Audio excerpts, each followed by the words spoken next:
Hi everyone, Monisha here. In this video, we are going to learn about a new chapter, that is some applications of trigonometry. And here in this video, I will be explaining only the introductory part, the main concepts of this and the importance of this chapter. Okay. So in the previous chapter, we have studied about trigonometric ratios. In this chapter, you will be studied about some ways in which trigonometry is used in day-to-day life. So this trigonometry is one of the most ancient subjects studied by scholars all over the world. So trigonometry is invented because its need arose in astronomy. Since then, the astronomers have used it. For instance, to calculate the distance from Earth to planets and stars. Trigonometry is also used in geography and navigation. And the knowledge of trigonometry is used to construct maps, determine the position of an island in relation to the longitudes and latitudes. Surveyors have used trigonometry for centuries. One such large surveying project of the 19th century was the Great Trigonometric Survey of British India. So this image is called a theodolite. So the instrument name is theodolite. It is a surveying instrument which is based on the principles of trigonometry, and it is used for measuring angles with the rotating telescope. So let us have a quick recap on the importance of trigonometric applications and applications of the trigonometric in day-to-day life. So one of the most ancient subjects studied by scholars all over the world. Astronomers have used trigonometry to calculate the distance from the Earth to the planets and stars. It's also used in geography and navigation.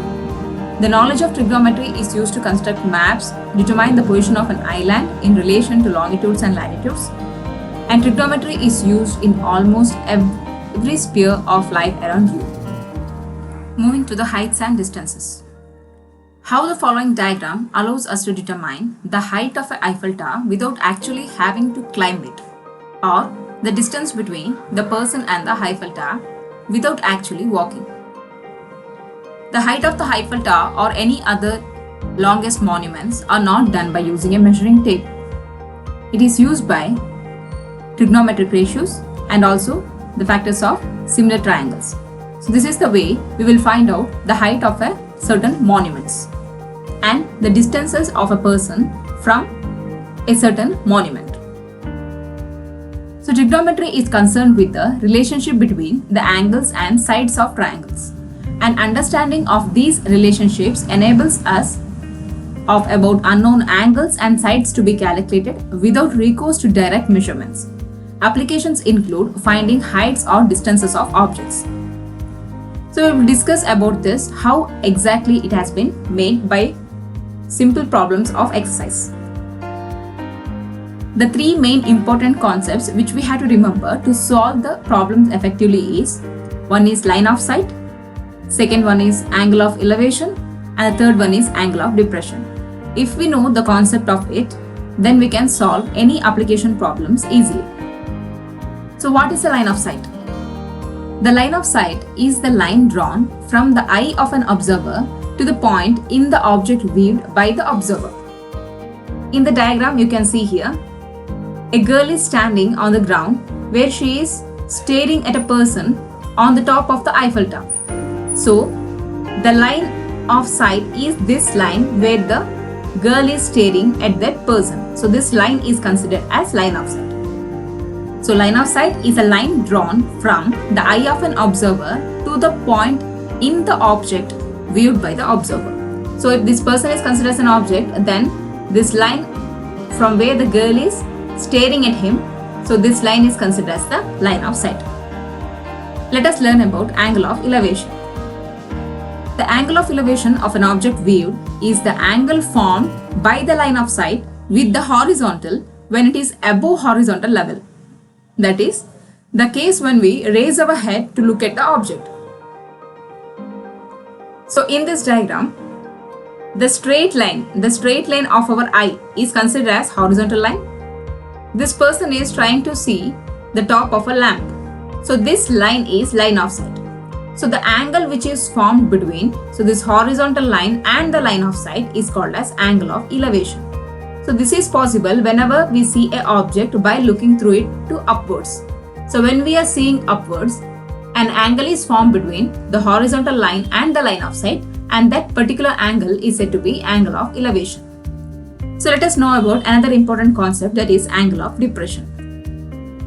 The angle of depression of an object viewed is the angle formed by the line of sight with the horizontal when it is below the horizontal level. That is the case when we lower our head to look at the object. So in this figure, the bird is looking through a mouse which is moving on the ground.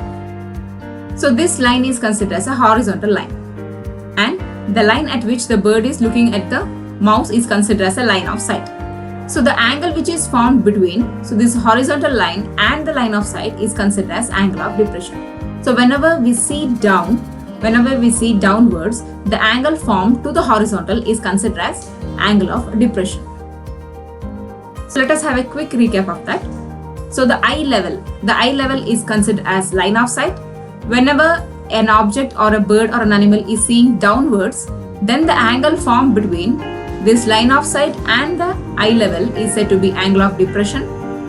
And whenever a person or an animal is seeing upwards, the angle which is formed between the line of sight which is seeing upwards, the line of sight with the horizontal level, is called as angle of elevation. And this line which is seeing an object directly, this line is considered as line of sight. So this is angle of depression and angle of elevation. So if these concepts are clear for you, you can do any type of application problem in trigonometry. In application problem, there are only 16 problems in the exercise and 7 example problems. And this is very important problem because one problem will be compulsory in your board exam for 4 marks. So I hope you understood this introductory part. If you have any queries, please comment me on the comment section below. Thanks for watching my videos.